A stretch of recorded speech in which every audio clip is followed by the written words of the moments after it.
servisyo ng telepono bunsod ng nakawan ng kable sa naturang bayan. May ulat si Jetta Arcelia. Apektado ang linya ng komunikasyon ng munisipyo ng Asingan, Pangasinan dahil sa mga ninakaw na kable ng telepono.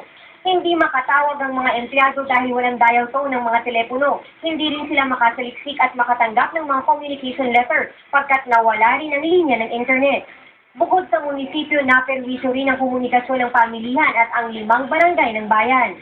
Bali, malaki po kasi ang nangyayari ngayon, talagang talamak na nakawan dito sa linya ng mga kable. Bali, inumpisahan nila sa baryo, ngayon nandito na sila sa bayan. At malaki. Nakalaylay ngayon ang mga kable ng telepono sa poblasyon East Asingan, Pangasinan. Nagtatakang mga residente sa lakas ng loob ng mga magnanakaw gayong may ilaw sa mga poste. May mga barbed wire ring sa bakod kaya hindi basta-basta matutungtungan ng mga kawatan.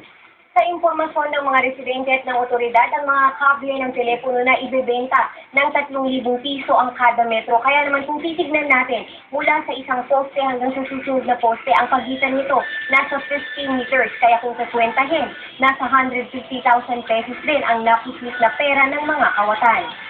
Tiniyak naman ng otoridad na ginagawa nilang lahat para mahuli ang mga sospek sa nakawan ng kable ng telepono. Posible na may tayo rin po sa ating himpilan, talagang offensive yung kampi natin against pag-ibigan. Ang mga opisyal ng bayan nais ng maghain ng resolusyon patungkol sa talamak na nakawan ng kable sa Asingan. Dapat isanggo nila sa amin na magtutulungan kami, hindi na biro-biro ito na lagi na every month. Ngayon, problema nila ang pag-restore sa mga linya ng telepono. Sa dami kasi ng mga ninakawang barangay, milyong piso na umano ang nagastos ng telecommunications company. Biro mo, yung 1 million,